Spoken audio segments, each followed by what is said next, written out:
Bonjour à tous, bienvenue dans votre My Ninja Academy. Aujourd'hui, nous allons parler du sceau secret de Kurama. Si vous souhaitez voir plus de Naruto sur notre chaîne, laissez vos pouces en l'air et abonnez-vous pour rejoindre notre Ninja Academy. Eh bien les gars, vous vous souvenez probablement qu'à la naissance de Naruto, son père Minato utilise un sceau pour contenir Kurama à l'intérieur de Naruto, mais aujourd'hui, nous savons que Kurama a fini par donner sa vie pour réveiller une nouvelle transformation afin que Naruto soit en mesure de vaincre Ishiki.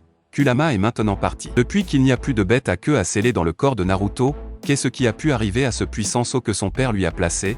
Quelles sont les conséquences de ce sceau sur le corps de Naruto? Dans la vidéo d'aujourd'hui, nous allons parler du sceau du 8 trigrammes, comment Minato a réussi à l'utiliser sur Naruto et ce qui est arrivé au sceau de Naruto après que Kurama ait perdu la vie. Comme maintenant je compte sur votre like, votre inscription si vous n'êtes pas abonné, avec votre commentaire disant ce que vous avez pensé de la vidéo et partagez la vidéo avec vos amis pour aider la chaîne. Sans plus attendre, passons à la vidéo. Les bêtes à queue ont longtemps été utilisées comme source d'énergie. Après que les villages aient appris à utiliser le jutsu de scellement, ils ont commencé à sceller les bêtes en ninja afin qu'ils puissent obtenir leur puissance, faisant d'eux des Jinchuriki. Dans le manga Naruto, nous voyons que chaque village a utilisé un sceau différent pour pouvoir sceller les bêtes à queue dans leur réceptacle.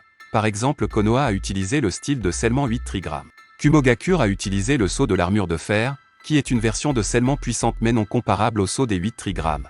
Car le sceau que Minato a utilisé jusqu'à présent est l'un des plus puissants, enseigné directement par les Uzumaki qui étaient des experts en technique de scellement. Akatsuki, une organisation dont le rôle dans la série est de capturer les Jinchuriki, utilise la technique de scellement du spectre des 9 dragons des sceaux dévorants pour extraire et sceller les bêtes à queue à l'intérieur de la statue de Gedo-Mazo, afin de pouvoir utiliser ce chakra à l'avenir. Comme nous le savons, si la bête à queue est retirée du corps de son Jinchuriki, le ninja finit par perdre la vie. Dans le manga Naruto, cela n'était pas très bien expliqué, mais il se peut qu'en extrayant la bête à queue, une grande partie du chakra du Jinchuriki soit retirée. Ainsi, ce drainage rapide du chakra provoque l'épuisement total du porteur de la bête à queue et, à cause de cet épuisement, l'utilisateur peut perdre la vie. Ceux qui se font enlever leur bête à queue perdent apparemment la vie à la fin de ce processus, à l'exception des membres du clan Uzumaki, car comme le montrent Naruto et Kushina, ils parviennent à rester en vie pendant un certain temps. Tout comme le Jinchuriki perd la vie si la bête à queue est retirée de son corps, les bêtes à queue perdent également la vie si le Jinchuriki perd la sienne. Mais les bêtes ne perdent la vie que si elles sont encore dans le corps de l'utilisateur au moment où il perd la sienne,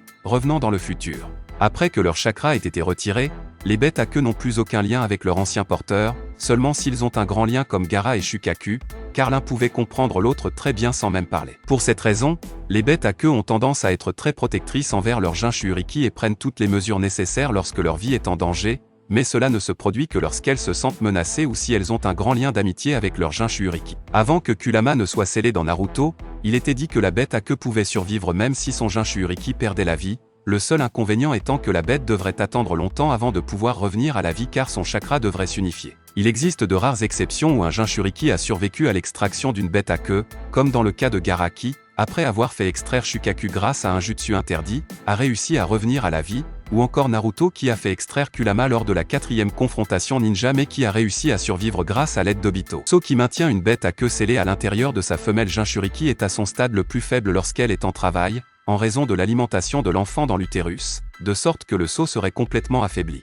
Lorsqu'une naissance de Jinchuriki a lieu, il faut la présence d'un ninja pour garder le sceau intact pendant la naissance et lui redonner toute sa puissance, car la grossesse d'un Jinchuriki dure environ 10 mois. Cela s'explique probablement par le fait que le corps doit s'occuper simultanément de l'enfant et du sceau et que, par conséquent, l'enfant se développe plus lentement. Avec le sceau de Kurama dans son corps, Naruto a obtenu le sceau des 8 trigrammes, l'un des sceaux les plus puissants, et lors du 4e conflit mondial, Madara a brisé le sceau de Kurama. Naruto a alors failli perdre la vie à cause de l'extraction drastique de la bête à queue, mais grâce à l'aide d'Obito, Naruto a pu récupérer le chakra de Kurama et des autres bêtes à queue. Mais dans le processus, nous ne savons pas si Obito a utilisé le sceau à nouveau sur Naruto, parce que probablement il n'avait pas cette capacité, puisque Minato a appris à l'utiliser par l'Uzumaki. Comme les bêtes à queue étaient en paix avec Naruto, un sceau ne serait pas nécessaire, puisqu'elles n'ont pas cherché à s'échapper, et encore moins à dominer son corps, surtout Kurama qui n'avait que la moitié de son chakra dans le corps de Naruto. Obito n'a donc pas remis de sceau sur son corps, car en analysant la situation,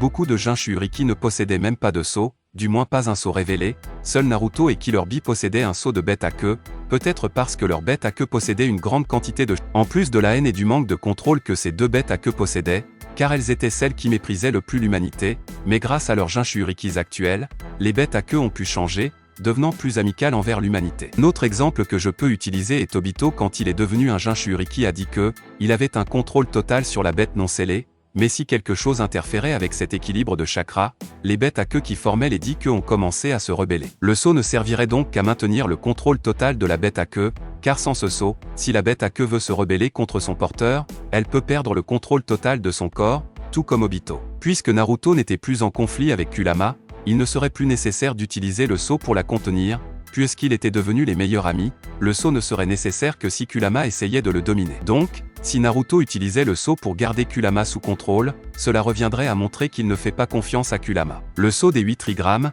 également connu sous le nom de jutsu de scellement créé par le clan Uzumaki, le plus grand clan expérimenté dans les techniques de scellement, les 8 trigrammes formés à partir de 2 sceaux à 4 symboles. Cette technique a été utilisée par Minato Namikaze pour aider Naruto Uzumaki à accéder au chakra de Kurama, scellé en lui. Jusqu'à présent seul Minato a montré qu'il possédait cette technique, mais comme dit précédemment, cette technique appartient au clan Uzumaki. Il se peut donc que certains membres de Konoha possèdent cette technique, puisque le clan Uzumaki avait une alliance avec Konoha avant sa destruction. Il se peut donc que des membres plus âgés, comme les anciens de Konoha, connaissent cette technique. Pour effectuer la technique, l'utilisateur doit d'abord invoquer un trône de cérémonie et de placer le réceptacle qui recevra le pouvoir. Le sceau n'est pas automatiquement visible sur le ventre de Naruto, mais quand il a essayé d'extraire le pouvoir de Kurama, le sceau est apparu sur son ventre. Dans l'anime, cette technique de scellement est faite spécifiquement pour forcer une bête à queue à aider son Jinchuriki. En forçant ce sceau, le Jinchuriki peut faire apparaître des chaînes pour immobiliser la bête à queue.